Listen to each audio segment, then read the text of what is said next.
안녕하십니까. 성경의 내러티브 세계를 찾아오신 여러분을 환영합니다. 네, 성경 캐릭터 읽기. 오늘은 다윗과 그의 내러티브에 관한 것입니다.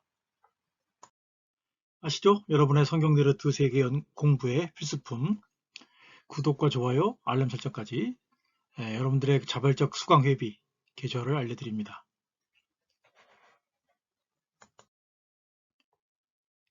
네, 오늘은 다윗, 너는 누구의 아들이냐? 라는 제목으로요. 다윗이 골리앗을 죽인 이유, 사연에 대해서 살펴보도록 하겠습니다. 네, 오늘 강의 목차는 세 가지입니다. 아버지가 버린 아들, 신분 상승을 위한 다윗의 결단, 사울이 다윗을 무시하고 사지로 몰다라고 하는 순서로 살펴보도록 하겠습니다. 네, 먼저 이야기의 배경을 살펴보겠습니다. 다윗의 초기 이야기는 젊은 다윗의 다양한 경력을 묘사하는 데 사용됩니다. 은밀하게 왕으로 기름 부음 받을 때의 어떤 젊은 목동으로, 또 사울과 만날 때는 먼저 젊은 악사로, 그리고 젊은 전사로 등장을 합니다. 다윗 이야기의 첫 단락은 예비된 왕으로 시작해서 위임받은 왕으로 마무리합니다. 다윗은 기존의 왕을 대신할 자로 비밀리에 선택되고 은밀하게 위임받은 왕이 됩니다. 그래서 이제 그 이야기 다음은 이런 과정을 거친 다윗이 어떻게 정식으로 국민의 인정을 받는 왕이 되는가라고 하는 것을 다루게 됩니다. 네, 첫 번째는 아버지가 버린 아들입니다. 이세가 막내를 제외했던 이유가 무엇일까요?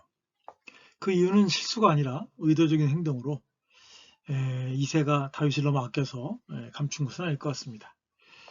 내 아들들이 다 어디 있느냐 그러자 이세는 막내 아들이 들에서 양을 치고 있다고 말합니다.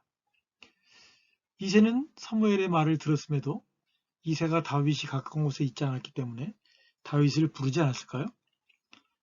그 이유는 본문에 나와 있지 않기 때문에 모호합니다. 아마 다른 아들들은 가까이 두었고 막내만 먼데 두었다는 점에서 어떤 뭐 냉대, 홀대 뭐 그렇게 보는 사람도 있고요. 하여튼 그렇지만 이유는 추측할 뿐입니다. 그래서 하여튼 이 사무엘은 모두 보고 싶어 했습니다. 왜냐하면 그 비밀스럽게 그 하나님이 선택하신 왕에게 기름을 부어야 했기 때문이죠.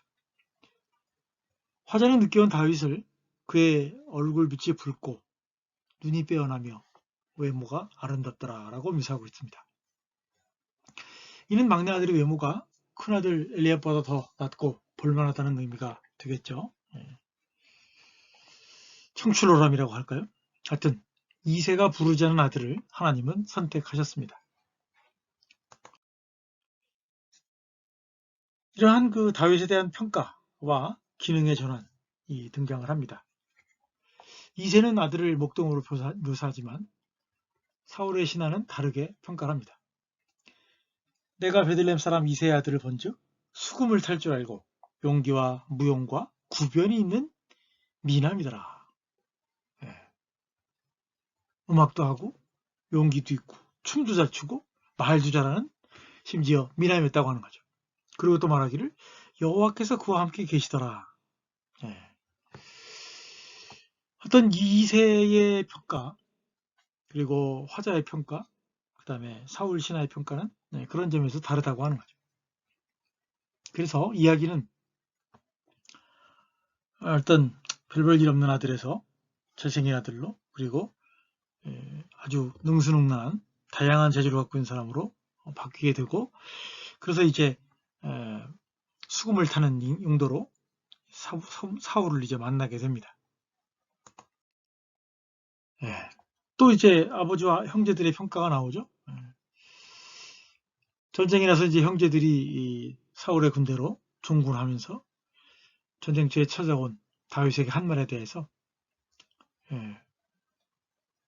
어떤 기름 부음 받은 장래의 왕이자 막내에 대한 그들의 태도를 적나라한 태도를 보여준다고 하는 거죠. 아마도 그렇게 기름 부음을 받았는데도 불구하고 정확하게 그것이 무슨 의미였는지 몰랐거나 아니면 후대의 왕이라고 하는 것을 왕이 될 것이라고 하는 것을 믿어지지 못했기 때문에 아마 그런 태도를 취했던 것 같아요. 뭐라고 말하냐면 내가 어찌하여 이리로 내려왔느냐 들에 있는 양들을 누구에게 맡겼느냐 나는 내 교만함과 내 마음의 완악함을 아노니 내가 전쟁을 구경하러 왔도다. 예, 사무엘상 17장 28절이죠. 사실 이 얘기가 이제 뭐 형제들이 화가 날 수밖에 없는 이유는 있어요. 예, 그건 좀 이따 말씀드리겠습니다. 그래서 이 아버지 아들들, 2세 아들들의 그 설명은 항상 3명씩 이름 있는 3명, 그 다음에 이름 없는 나머지, 그 다음에 마지막 이름 있는 다윗 그렇게 항상 묘사가 되고 이 셋째까지 이름 있는 형제들은 다윗을 경시하는 것으로 심지어 꾸짖는 것으로 그렇게 묘사가 되고 있습니다. 자, 두 번째는 이제 신분 상승을 위한 다윗의 결단입니다. 악동 목동에서 전사로. 다윗은 아버지의 요구로 집에서 형제들의 안위를 확인하려고 음식을 가지고 진영으로 나아갔지만 형제들은 다윗이 진영에서 하는 말을 듣고 야단칩니다. 왜냐하면 다윗은 전쟁터에 갔다가 중요한 말을 듣습니다. 골리앗을 죽이는 자는 3가지 큰 선물을 받을 것이다. 집안의 세금이 면제되고 두둑한 상금을 받을 것이며 왕의 딸과 결혼하게 될 것이다. 그렇게 얘기하죠. 그를 죽이는 사람은 왕이 많은 재물로 부하게 하고 그의 딸을 그에게 주어 그의 집을 이스라엘 중에서 세금을 면제하게 하리치리라. 이거는 뭐 골리앗을 죽였기 때문에 받는 선물이기도 하고 왕의 이제 부마가 되었기 때문에 왕족이 됐기 때문에 그런 결과이기도 하고 그 몇 가지 요인이 이제 겹쳐져 있는 거죠. 그 얘기를 듣고 이제 다윗이 흥미가 아주 급상승하게 된 거죠. 세금 면제, 두둑한 상금, 그리고 왕의 딸과의 결혼. 그에 대해서 이제 질문하고 대답하는 그 상태가 강화가 됩니다. 처음에는 그것이 이스라엘 사람들의 말로 등장하고 두 번째는 다윗의 질문에 대한 답변으로 한 번 더 등장하고 형의 꾸지람에 응답하면서 다윗이 한 번 더 사람들에게 물으며 사람들이 세 번째로 같은 말을 반복하는 것으로 나옵니다. 그래서 이것은 어떤 다윗의 그 전쟁을 태하는 골리앗을 죽여야 되는 어떤 입장, 굳은 의지를 확인시켜 줄 수 있는 내용이라고 할 수가 있겠습니다. 다윗의 상황인식과 신앙과 동기부여, 모순인가 행동의 강화인가, 동기부여인가. 그렇죠? 우리가 이제 주로 배울 때는 이제 다윗의 어떤 순수한 열정, 하나님에 대한 열정, 그죠? 어떤 블레셋 사람에 대한, 골리앗에 대한 어떤 분노, 그거만을 주로 우리가 배웠지만 본문에 보면 다윗이 조롱당하고 모욕당하는 하나님의 군대에 대한 울분과 평소 양을 칠 때 겪었던 하나님의 구원의 경험만 있었던 게 아니고 골리앗을 죽이는 자에게 주어지는 큰 선물로 인해서 그의 어떤 용기와 참전의 의지가 아주 확고해졌다는 것을 여기서 보여주고 있기 때문에 뭐 어떤 동기부여라든지 그 얻게 될 어떤 보상이라든지 그런 것이 어떤 다윗의 그 신앙 경험과는 배치되는 것으로 보기는 어렵지만 그런 부분이 되게 중요한 역할을 했다는 것을 우리가 간과해서는 안 될 것 같아요. 자, 이제 세 번째는 사울이 다윗을 무시하고 사지로 몬다입니다.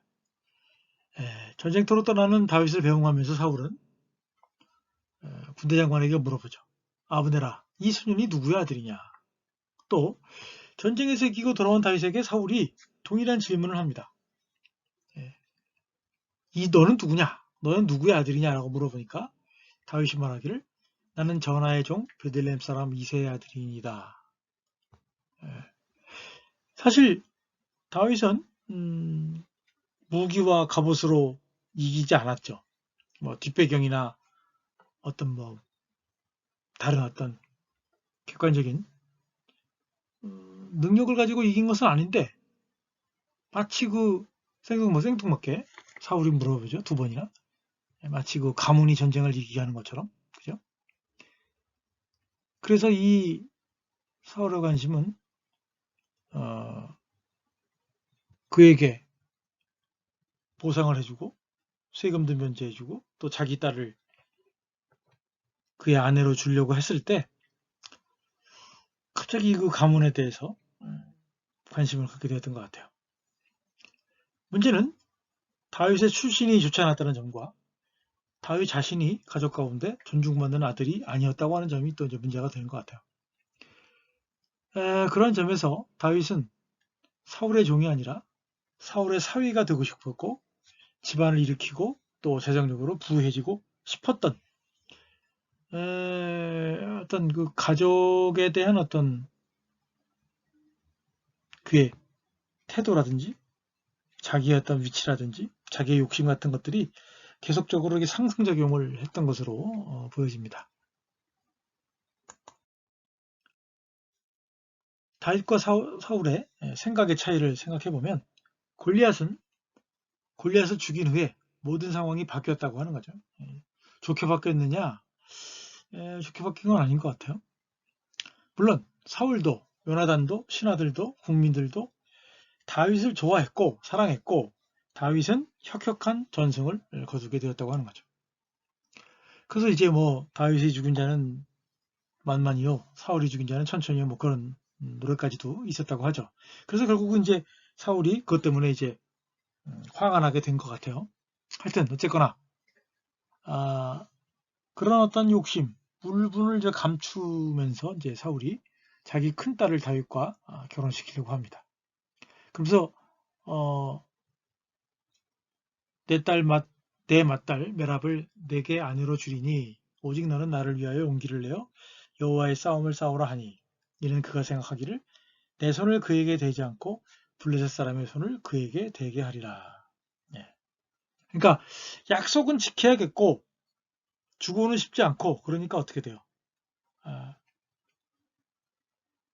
블레셋 사람과 싸우게 하고 결국 싸워서 죽게 되면 결국 이제 사위로 삼을 필요가 없게 되는 거니까.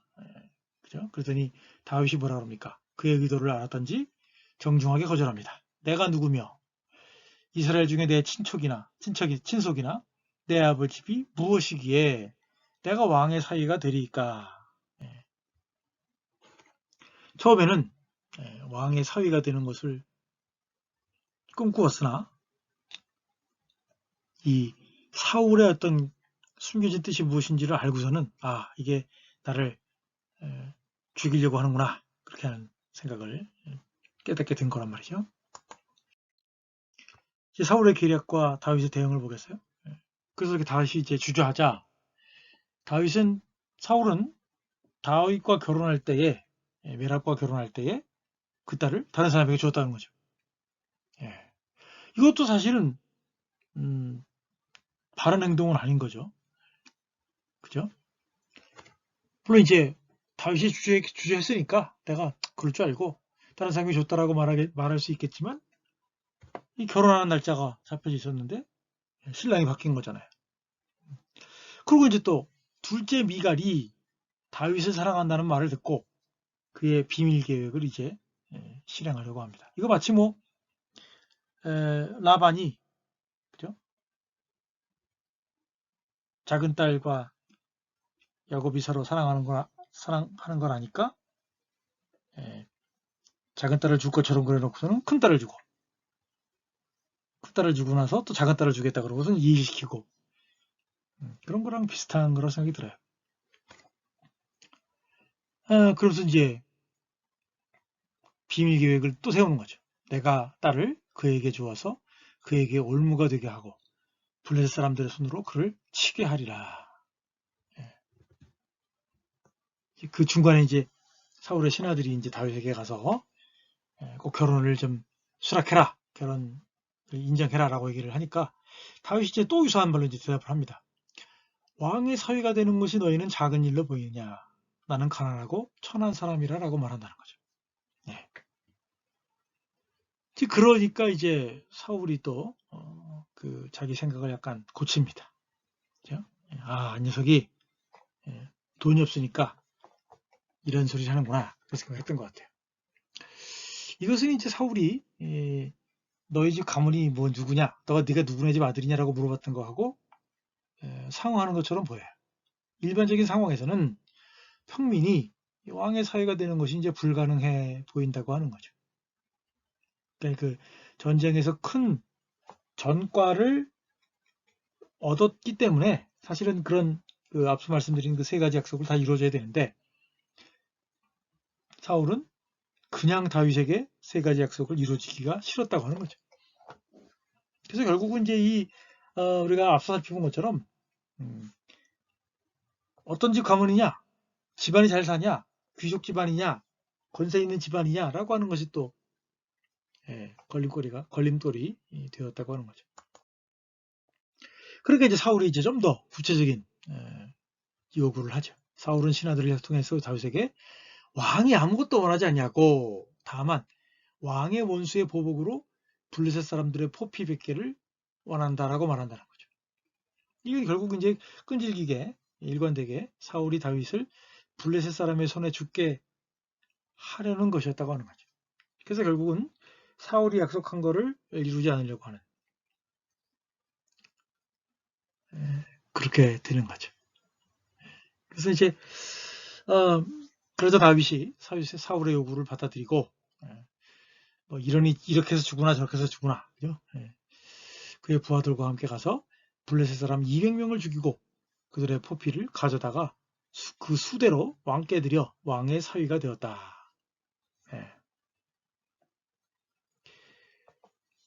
사실 이거 보면 그거하고 비슷해요, 그죠? 야곱의 가족이 세겜이죠. 세겜으로 갔는데 거기서 이제 디날을 그의 세겜의 아들이 좋아하니까 한다는 소리가 할 일을 하라.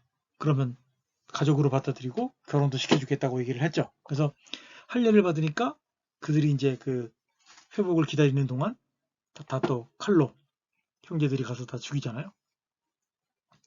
그런 것처럼 이 어떤 할례라고 하는 것이 하나님과의 그 언약의 거룩한 표징인데 그거를 이제 좀 뭐라 그럴까요?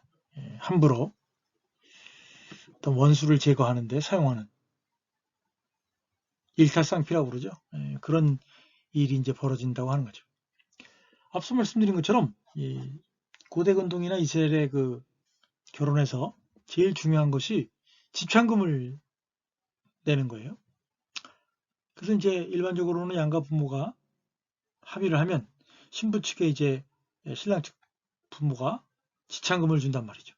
얼마를 낼 것인가 그걸 결정해서 건네주어야만 법적으로 이제 결혼이 확정되는 것이었다고 하는 거죠. 그래서 야곱은 모하르를 내기 위해서 2차례 7년씩 무인봉사를 해야 했다고 하는 거죠. 그리고 이제 다윗은 200명의 블레셋 사람들을 죽여서 그들의 시체에서 이제 할례를 행해서 사람들을 이제 가져와야 됐다고 하는 거죠. 그 할례를. 그래야 이제 그걸 지참금으로, 결혼을 위한 지참금으로 받아들이겠다라고 했다고 하는 거예요. 그런데 이제 사울의 계획과는 달리 다윗이 이제 전쟁을 해서 승리를 갖고 오잖아요. 그래서 결국은 결혼을 시킬 수밖에 없었다고 하는 거죠. 제가 앞서도 말씀드린 것처럼 큰 딸은 다윗을 사랑했다는 말이 없고 둘째 딸과 요나단은 다윗을 사랑했다는 말이 나온다고 하는 거죠. 그래서 그런 면에서 보면 계속 나타나는 어떤 그 아이러니, 모순적인 상황이 이야기 전개에 되게 중요한 역할을 하고 있다고 하는 거고요. 제가 이제 다른 유튜브 콘텐츠에서 다윗이 이제 외모로 선택되었는가 라고 하는 콘텐츠나 다윗의 어떤 그 사랑과 우정 사이 그 두 가지 콘텐츠를 보시면 이거에 대한 또 다른 새로운 관점들을 보실 수가 있겠습니다. 자, 이 사울의 사위가 되는 것이 다윗의 선택입니다. 다윗 선택들이죠. 사울의 사위가 되는 것이 골리앗을 죽이는 일에 큰 동기부여가 되었던 것처럼 사울의 사위가 되는 것이 블레셋 사람 200명을 죽이는 일에 큰 동기부여가 되었지만 하나는 기뻐서 하나는 억지로 그렇게 되었다고 하는 거죠. 그래서 이 사울의 속마음과 태도의 변화를 느낀 다윗은 사위가 되지 않으려고 했지만 결국은 이제 호랑이 굴에 들어가는 위험을 무릅써야 했다고 하는 것이죠. 그리고 앞서 말씀드린 것처럼 다른 데서 말씀드린 것처럼 다윗은 그 누구도 사랑했다는 언급이 없다는 것도 되게 좀 아이러니한 그런 것 같아요. 그래서 아버지와 형제들 사이에 그리고 이 처갓집 사람들과의 사이에서 어떤 그 애정의 문제에 있어서 어떤 좀 불길한 그런 설명들이 혹은 그런 이 내용의 부재가 계속 나타나고 있다는 것을 우리가 관심을 갖고 봐야 할 것 같습니다. 자, 이제 다윗의 초창기 내러티브의 평가를 해보도록 하겠습니다. 이 단락은 기름 부음 받은 자가 차기 왕 다윗이 어떻게 사울 왕가에 가까운 사람이 되었는가를 말해주지만 하나님이 함께 하심으로 그의 능력과 명성이 승승장구하게 됨으로써 결국 사윗이 다윗을 더더욱 두려워하여 평생의 다윗의 대적이 되게 했다는 결과를 초래했다고 하는 거죠. 그래서 이제 다윗이 어떻게 왕이 되어야 하는가라고 하는 어떤 일반적인 과정을 되게 좀 극적으로 겪으면서도 그런 중간중간에 어려움들이 있어서 과연 다윗이 어떻게 왕이 될 것인가, 실질적인 왕이 될 것인가라고 하는 그런 긴장감을 가지고 이제 다윗 이야기를 읽게 된다고 하는 거죠. 왜냐하면 다윗이 비밀리에 왕으로 지명되었으나 현직왕인 사울이 살아 있었고 또 그의 후계자 요나단이 살아있는 상황 속에서 그죠? 그래서 사울의 가족이 되는 것은 어쩌다가 간신히 되었지만 그럼에도 불구하고 이제 다윗이 왕이 될 수 있느냐 이거는 여전히 어려움에 처하게 되었다고 하는 거죠. 하여튼 어쨌거나 그래도 가장 자연스러운 방법은 어떤 방식으로든지 간에 현직 왕의 후계자가 되는 것이었죠. 그래서 사울의 서위가 되어야 했지만 그럼에도 불구하고 그것이 그게 다윗의 어떤 실제적인 왕이 되는 것에 대한 확실한 증명이 되지는 못했다고 하는 것이 이 다윗 초창기 내러티브의 어떤 흐름이 아닌가, 판단이 아닌가 그런 생각이 듭니다.